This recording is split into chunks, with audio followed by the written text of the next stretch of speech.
Hello and welcome students, welcome to GRS technical. आज की इस वीडियो में मैं आप लोगों को जनरल नॉलेज के कुछ क्वेश्चंस पढ़ाने वाली हूँ जो कि आपसे कॉम्पिटिटिव एग्जामिनेशन में काफ़ी बार पूछा जा चुका है। तो इस वीडियो को बिल्कुल लास्ट तक देखिएगा। वीडियो अच्छी लगती है तो इस वीडियो को लाइक ज़रूर करिएगा। हमारे चैनल पर नए हैं तो चैनल को सब्सक्राइब करके बेल आइकन ज़रूर बजा दीजिएगा। इस वीडियो को अपने दोस्तों तक भी शेयर ज़रूर कर दीजिएगा। तो आइए देखते हैं क्या है वह प्रश्न। सबसे पहला है national capital of India. National capital of India कौन सा जगह है? तो वो न्यू दिल्ली है। याद रखिएगा, new Delhi is the national capital of India. आपसे अगर वन वर्ड में केवल आंसर पूछा जा रहा है तो वन वर्ड में लिखिएगा। एमसीक्यू में पूछा जा रहा है तो OMR शीट पे अच्छे से कलर करिएगा, ठीक है। नेक्स्ट क्वेश्चन देखते हैं। नेक्स्ट क्वेश्चन है टोटल स्टेट्स इन इंडिया। हमारे इंडिया में टोटल कितने स्टेट्स हैं? तो टोटल 28 स्टेट्स हैं। नेक्स्ट क्वेश्चन है number of union territories in India.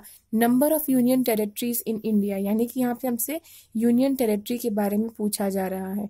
तो total number of union territory India में 8 है। याद रखिएगा। नेशनल रिवर ऑफ इंडिया, तो इंडिया में नेशनल रिवर गंगा रिवर को बोला जाता है। याद रखिएगा, Ganga river is the national river of India. National bird of India, national bird of India is peacock. National animal of India, national animal of India is tiger. ठीक है। कई बार हम क्वेश्चंस इतना ज़्यादा टफ प्रिपेयर करके जाते हैं कि इजी क्वेश्चन हमारे दिमाग में जब पूछा जाता है इंटरव्यू में या आ जाता है तो याद ही नहीं आ पाता है। तो इसलिए पहले इजी से मैंने स्टार्ट किया है। नेक्स्ट क्वेश्चन है national aquatic animal of India.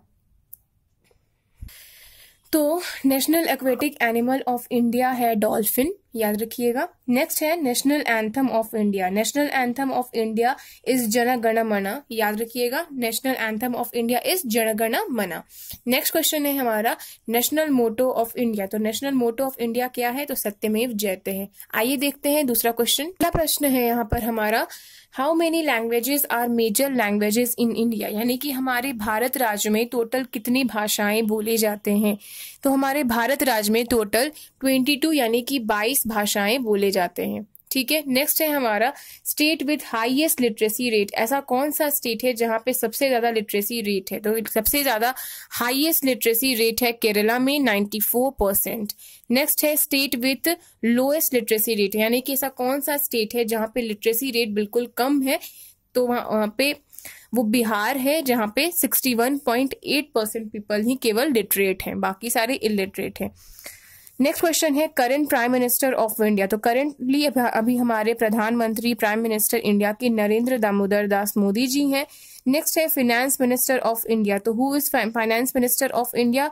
तो अरुण जेटली जी हैं। Who is secretary general of United nation यानी कि UN? तो वो एंटोनियो गुटेरेस है। याद रखिएगा। Who is the secretary general of United nation? यहाँ पे UN के बारे में पूछा जा रहा है तो वो एंटोनियो गुटेरेस है। नेक्स्ट क्वेश्चन है current secretary general of United nation inform which country?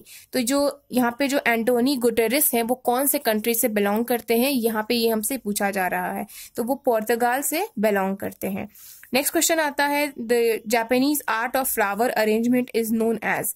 तो उसको हम लोग इकेबाना बोलते हैं। याद रखिएगा, the Japanese art of flower arrangement is known as ikebana.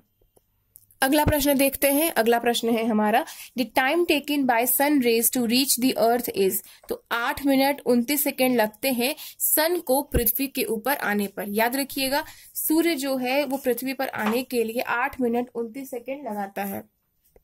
Next question आता है स्टूडेंट्स हमारा विक्ट्री मेडल इज अवॉर्डेड इन, यानी कि जो विक्ट्री मेडल है वो कहाँ पर अवॉर्डेड किया जाता है? तो जो विक्ट्री मेडल है वो UK में यानी कि यूनाइटेड नेशन में अवॉर्ड किया जाता है। नेक्स्ट क्वेश्चन है Gandhi ji started Dandi march for. Gandhi ji ने डांडी मार्च क्यों शुरू किया था? तो गांधी जी डांडी मार्च इसलिए शुरू किए थे to protest against the imposition of salt law, यानी कि जो नमक के ऊपर जो कानून उस टाइम पे लग रहा था उस कानून को तोड़ने के लिए, उसको इम्पोज करने के लिए वो अगेंस्ट थे इस बात के लिए, इसीलिए वो डांडी मार्च वो शुरू किए थे जिसमें कि वो। अगला प्रश्न देखते हैं। अगला प्रश्न है हु रिप्लेस प्लानिंग कमीशन इन 2015। तो याद रखिएगा NITI Aayog replace planning commission इन 2015। अगला प्रश्न है Oscar award is related to. तो जो ऑस्कर अवार्ड है किस चीज से रिलेटेड है यहाँ पे वो हमसे पूछा जा रहा है। तो ऑस्कर अवार्ड जो है वो मूवीज के ऊपर यानी कि फिल्म से रिलेटेड है। याद रखिएगा। अगला प्रश्न है who wrote origin of species. तो जो चार्ल्स डार्विन जो है उन्होंने स्पीसीज के बारे में लिखा है ओरिजिन ऑफ स्पीसीज। याद रखिएगा, who wrote origin of species? तो Charles Darwin wrote origin of species. Next question है highest military award in India. तो परमवीर चक्र जो होता है वो highest military award in India होता है। सबसे ज्यादा highest military award in India कौन सा होता है? तो वो परमवीर चक्र होता है। नेक्स्ट क्वेश्चन देखते हैं। नेक्स्ट क्वेश्चन है हमारा जीवन रक्षा पदक इज अवॉर्डेड फॉर। तो जो जीवन रक्षा पदक होता है वो अवॉर्ड किया जाता है saving the lives of human beings. याद रखिएगा, जीवन रक्षा पदक is awarded for saving the lives of human beings, यानी कि इंसान, जानवर, ये सारे जो होते हैं उनकी रक्षा करने के लिए होते हैं। यहाँ पे आप नाम से ही पता लगा सकते हो, रक्षा पदक, जीवन रक्षा पदक। तो लाइफ का मतलब होता है जीवन, रक्षा का मतलब होता है सेव करना, तो लाइफ को बचाना, saving the lives of human beings. Next question है यहाँ पे our ancient scholars and writers use this language for their social, religious and political books and works. तो ऑफकोर्स वो संस्कृत होगा, क्योंकि संस्कृत मात्र भाषा था पहले और हिंदी संस्कृत में से ही निकल करके आया है। ठीक है, तो इसीलिए जब भी रहेगा our ancient scholars or writers use this language for their social, religious and political books and works, तो वो संस्कृत होगा। अगला प्रश्न देखते हैं। तो अगला प्रश्न है which one of the following varieties of a coal is considered the best quality, यानी कि ऐसा कौन सा वेराइटी ऑफ कोल है जिसको सबसे ज्यादा बेस्ट क्वालिटी ऑफ कोल माना जाता है? तो वो एंथ्रासाइट होता है। याद रखिएगा, एंथ्रासाइट को सबसे बेस्ट क्वालिटी ऑफ कोल माना जाता है। अगला प्रश्न है H.G. Wells is known for as a. तो वो साइंस के जो फिक्शनल राइटर हैं उनको माना जाता है। H.G. वेल्स, आपने उनकी बुक पढ़ी ही होगी, द इनविजिबल मैन, जो कि हमारे क्लास 12th के बुक्स में भी था। तो H.G. Wells wrote science fiction book. Next question है India 2020 is a book written by. तो जो इंडिया 2020 जो बुक है उसको APJ अब्दुल कलाम जी ने लिखा था। नेक्स्ट क्वेश्चन है the term white elephant is use to denote. तो जो व्हाइट एलिफेंट है वो वर्ड इसलिए डिनोट किया जाता है कि एन आइटम और a head that is very costly to maintain, यानी कि अगर ये पेन कॉस्टली है तो मैं कहूंगी इसको व्हाइट एलिफेंट। ठीक है, नेक्स्ट क्वेश्चन देखते हैं। नेक्स्ट क्वेश्चन है हमारा mixed farming refers to. Mixed farming refers to agriculture, dairy farming clubbed together, यानी कि एग्रीकल्चर और डेयरी फार्मिंग अगर साथ में हो रहा है तो उसको हम लोग मिक्स्ड फार्मिंग बोलेंगे। नेक्स्ट क्वेश्चन है यहाँ पे हमारा द नेशनल स्टॉक एक्सचेंज, जिसको हम NSE बोलते हैं, इज लोकेटेड एट। तो कहाँ पे लोकेटेड है? NSE मुंबई में लोकेटेड है। अगला प्रश्न देखते हैं। अगला प्रश्न है हमारा bank of Hindustan was the first bank of India. आपका यहाँ पे कुछ ऑप्शन नहीं दिया रहेगा, एक्सिस बैंक या दूसरा बैंक का नाम रहेगा, तो आपको यहाँ पे लिखना पड़ेगा बैंक का नाम। तो यहाँ पे होगा बैंक ऑफ हिंदुस्तान। ये बैंक अब आपने नहीं सुना होगा, बैंक ऑफ हिंदुस्तान सबसे पहला बैंक था इंडिया का, तो हम लिखेंगे bank of Hindustan was the first bank of India. ठीक है, अगला है यहाँ पे foot and mouth disease is found in cattle, यानी कि फुट एंड माउथ डिजीज जो होता है वो कैटल में पाया जाता है। अगला प्रश्न देखते हैं हम।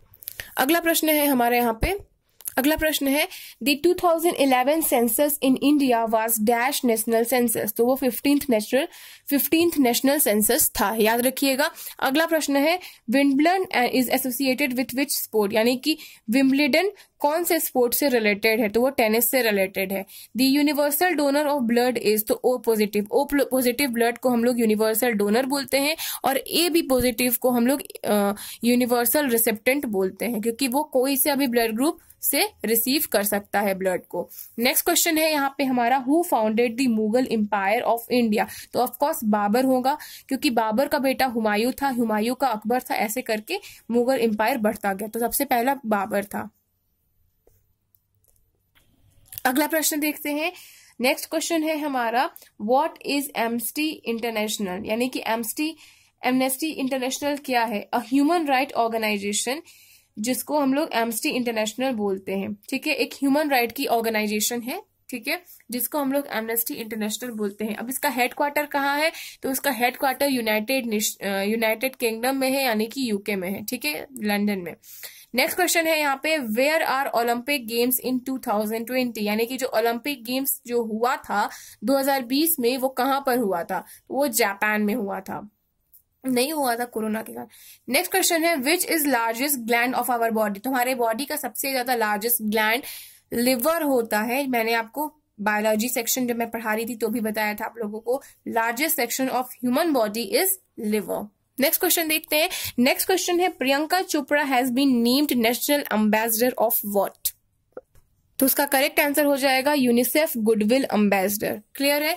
नेक्स्ट क्वेश्चन देखते हैं। नेक्स्ट क्वेश्चन है India became a member of UNO यानी कि United Nation Organization in 30 October 1945। 1945 में बना था 30 अक्टूबर को, याद रखिएगा। Who said man is social animal? Man is a social animal, ये वर्ड किसने बोला था? तो वो अरिस्टोटल ने बोला था। Melting point of copper is 1085 degree centigrade. Next question है who is first citizen of India? तो president is the first citizen of India. याद रखिएगा, कई लोग प्रधानमंत्री लिख देते हैं, प्राइम मिनिस्टर लिख देते हैं, रॉन्ग होगा।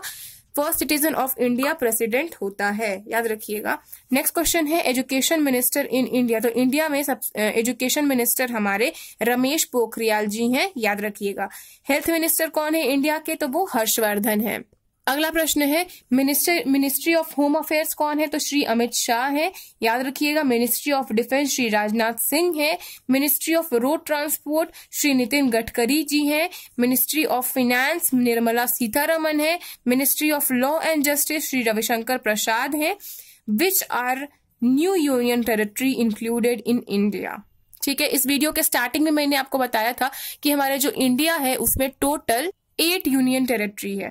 तो यहाँ पे मैं आपसे पूछ रही हूँ कि जम्मू एंड कश्मीर अभी न्यू यूनियन टेरिटरी में अभी आया है, याद रखिएगा। Which are new union territory included in India? तो Jammu Kashmir and Ladakh are the new union territories included in India. ठीक है। नेक्स्ट क्वेश्चन है how many union territory of India have legislative assembly? तो 3 है। Which union territories have legislative assembly? तो Puducherry, Jammu and Kashmir और NCT Delhi have legislative assembly. Next question है यहाँ पर हमारा which 2 union territories are merge recently? तो दमन and Diu merge into Dadar and Nagar Haveli. याद रखिएगा, दमन दीव जो था वो अब मर्ज होकर के दादर एंड नागर हवेली में आ गया है। ठीक है। तो स्टूडेंट्स आज के वीडियो में बस इतना ही। अगले वीडियो में हम और भी क्वेश्चंस डिस्कस करेंगे। ये वीडियो थोड़ी लंबी हो गई, उसके लिए I am extremely sorry for you. और अगर आपको ये वीडियो अच्छी लगी है तो इस वीडियो को लाइक जरूर करिएगा, हमारे चैनल पर सब्सक्राइब कर दीजिएगा, इस वीडियो को अपने फ्रेंड्स तक शेयर जरूर कर दीजिएगा। So thanks for watching this video. जय हिंद, वंदे मातरम।